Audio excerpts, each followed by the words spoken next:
Nightwing 120, Legacy number 307, Dan Waters writing with Dexter Soy on the art.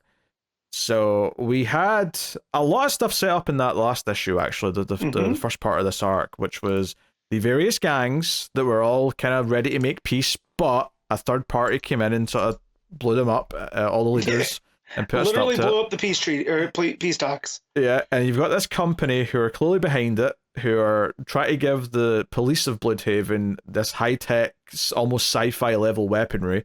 And the issue ended with Nightwing breaking into their warehouse or lab, and this big Ed 209 looking son of a bitch taking shots at him. Which Nightwing, dodges and deals with at the start. Fun action sequence. But the big reveal here at the start is that inside the orb part of this robot is actually a bunny that is like sort of hooked up, because he's looking for, like, he thinks, okay, I need to break into this thing and take out its like CPU so that it can't function, right? Solid logic, right? Makes sense. Only to find that there is actually a living thing inside that's being used. Now, I was like, see when he reacted before, because there's like a moment where he sort of, he looks down and says, oh, what have you done, Spheric, which is the name of the company, and then the evil lady running it like self-detonates it by switch. And he comes over, and I was expecting to see a human. I was expecting to see like a child or someone. Or like a head, right? That's connected and like... Oh, yeah, maybe. Yeah. Or even just a brain, I suppose, in a jar or something. Yeah. But instead it's a bunny, and I'm like, wait a minute. It's bunnies. It must be bunnies. No? What's that a reference to? It's a reference to the hit television show Buffy the Vampire Slayer. Okay, there you go. Yeah. I don't remember that episode. It's the musical episode. Yeah, that's probably why I don't remember it. I could also reference Twin Peaks here if you like. Sure, I'm not going to get that one either. It's not about the bunnies. Gotcha. Is it about the bunnies? It's not about the bunnies. Anyway, okay, so my sister. Look, as an animal lover, this is way more evil than it being a person. I'm just gonna put it out there. Yeah. No, like, Dick, grabs the bunny, rescues it, goes on the run. It's a whole thing. It calls Babs, who is like, hey, you can't start bringing test animals home, as much as I feel bad for the bunny. Why? Because he has a dog, and the dog's not going to just be cool with there being a bunny in the house, as we find out. So it turns out he had to keep them separated in different rooms, and it was a stressful night, to say the least. I do love that they're keeping the entire, Dick doesn't think things through. He just does, right? And then Barbara gets to kind of talk him through it. And the way that she says, where's it at? Dick Grayson, my love, the light of my life. Like, it definitely feels like a real relationship, because that's a tone that I've gotten numerous times when I've done something silly, So I do like that they kept that dynamic going, that Dick he does things. He doesn't think it all the way through. He saw an animal in need, and he just grabbed and ran. Yeah, so he calls his sister in the morning and tries to, or actually she calls him, I should say, and it's like, hey, what the hell happened last night? And he turns on the TV, and the company, Spheric, is spinning this all as the gangs were doing this. She specifically blames the teddy bear gang and says, hey, they were trying to do this so that they could use our weapons to kill the other gangs. So we get the reactions of all the gangs watching this news broadcast, and they're like, wait, were they now? They were trying to kill us. So it pisses off three of the gangs and makes the teddy bear gang look like they're the culprits. And they're like, what? We didn't do any of this shit. What's going on? So she's using this to stir the pot, says that Nightwing isn't to blame for anything. He actually saved the day, which obviously, it's kind of true, but it's obviously they're spinning it in a certain way. But this is all just to provoke the police into letting them arm with super weapons. So we see these cops in jetpacks with shields and fancy guns. So this very much becomes a story about police brutality, where these jetpack cops go after the teddy bear gang and start just taking shots. In fact, they do that thing where they start basically just making the excuse for why they're firing their gun. We're like, hey, they literally just, they don't say, hey, police. They say, hey, you're resisting arrest. Yep, definitely stop resisting. Yeah. So they take some shots off, and Dick has to swoop in on his bike. Now, I do like that one of the bears did say, hey, Nightwing gave us this phone to call him. Like, should we call him for help since everyone's coming for us? And like, no, you heard him. He's working with this company. Like, he's behind all this. So they're very mistrusting. But ultimately, one of these bear characters starts firing back at the cops, and Dick shows up just in time, and whatever. But it doesn't go well. The cop shields the bullets, and it fires off a big giant explosion at them, right? His ray gun or whatever it is. And the cop is just smiling and says, "Look at that. We've taken more scum off the streets." And Dick's freaking out and not happy with what they've just done.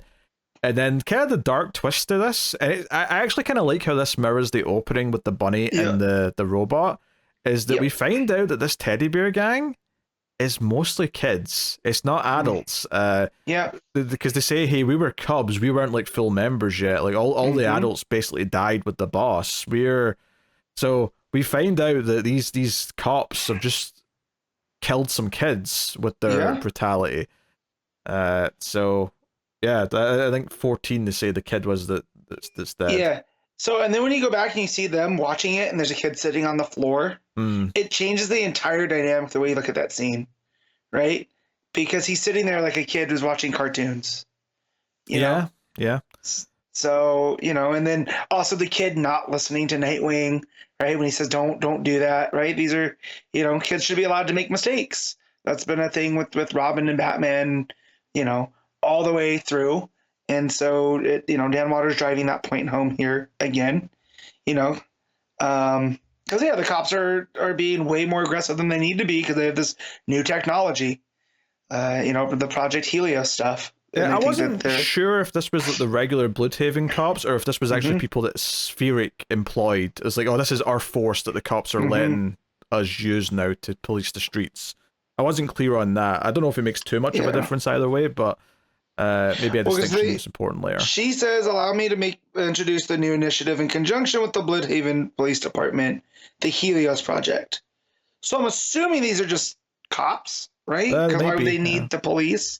Or unless they're deputized, they're like I think it works either way. I was just curious if it's just literally regular police who now have this power, so they're immediately turning into this, or is this specifically guys that they've hired who are very trigger happy?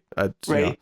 But yeah, so we get a bit more tease of the villain who's behind all this again. So obviously Spheric are the company behind it, but whoever's at the top of the chain who knows who Dick is and is calling him Circus Boy and whatnot.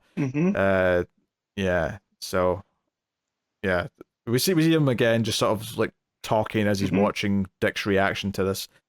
So Dick is pissed, right? Dick ends this issue very angry, and that's the cliffhanger, if you will. I thought this was very good. I think the first part of this arc set up a lot of stuff really well. Like it established so much going on with the various gangs, the company, and like the main themes that it was playing with. I think this issue succeeded in being quite hard hitting between like the sort of the almost like, I don't want to say manipulative, but the almost more kind of childlike, oh, they did something bad to a bunny, so we instantly feel like anger towards them and sympathy for the rabbit. But then doing the more kind of like groundy, dark version of it later, where kids who were in a gang got killed by police who were trigger happy. Like it kind of like escalated in a really natural way, I thought, in this issue. Yeah, and it goes in with what the bad guy's saying at the end, this dark clown. When he calls him the sweet circus boy who's not smiling anymore. And it's like, it's been so long that he's performed that he's forgot, like, when you're putting on a show, you have to make them, feel, and you got to make them feel the danger early. And that's exactly what Waters did here, right? Yeah. Where we drew the comparisons between the rabbit and the kids, and they're getting caught up in this, and it made us feel early. We understood the stakes at play here. So yeah, just masterful storytelling across the board. Yeah, because it basically says, oh, you have to like tease the audience that you could fall at the start of the act so that they think there's an element of danger the entire time. That's exactly what Waters did. You're right. So art is very good as well. Dexter Soy is killing it, I think. A lot of great stuff, especially when Nightwing's running around on rooftops and jumping off of them. Yes, all that stuff looks great. Anytime someone's in motion, the art looks like, I think Soy's art looks good in general, But when she's just doing the conference and the people are standing there, everything's kind of static. But then those cops come out and they're all in different angles, right? They're the arms and legs and everything. It brings a different sense of motion, and you need that in a Nightwing book, right? So then when you see Nightwing, moving around, there's an introduction there where he's upside down, right, coming through the rooftops and whatnot. In comparison to that page before it, it's again masterful storytelling across the board. Yeah. And I saw he's also having fun with the stuff with Dick on his motorbike. Yeah. They always have to do the Akira slide and any of these things. It's not the exact same angle on this one, but it's basically the same thing. They can't resist. They're all these nerds that like Akira, which whatever. I think it's an overrated movie, but it was dripping from your voice how you really feel. Yeah, but there's nothing wrong with someone skidding on a bike. It's fine. It looks good. So yeah, no, it's very good, and it's almost this idea again of the way that the final scene plays out, where the kid in the mask takes the shot at the cops, and then it's that's justification for them to fire this explosive at them. Mm-hmm. I feel like that's kind of just a microcosm of what's going on in general, where the company's hey, this attack on our lab to try and steal our weapons, it forced the police to justify enlisting us. So it's this idea of we'll make the bad guy, or we'll make the opposition do something that justifies the thing we always wanted to do in the first place. There's a real element of that going on. I believe that's called a false flag. That makes sense. They're running this, and again, we compared this to RoboCop, but it's very much like a subplot in RoboCop where they're making the criminals do this stuff so then they can respond, and they're arming both sides. I mean, there being a living thing inside the robot is very RoboCop, actually. Just they never use bunnies in RoboCop, of course, but still, it's close enough. If that's Verhoeven, that's a brain for sure. Yeah. Plus, they've succeeded at us making us care about what's going on. We really hate the villains, and we really want to root for Dick to save the day. But it's only issue 2. We've got a whole arc to go, so at the very least, there's going to be 3 more chapters. So we're not ready to win yet. Yeah. So yeah, there you go. What are you giving Nightwing? I made this an 8.5. Yeah, I'm at a 9. Okay. Yeah, really, really good. It's nice that Nightwing's in good hands after Taylor's run wrapped up. But I'm digging this arc so far. Continues to be in good hands. Yes, very, very good.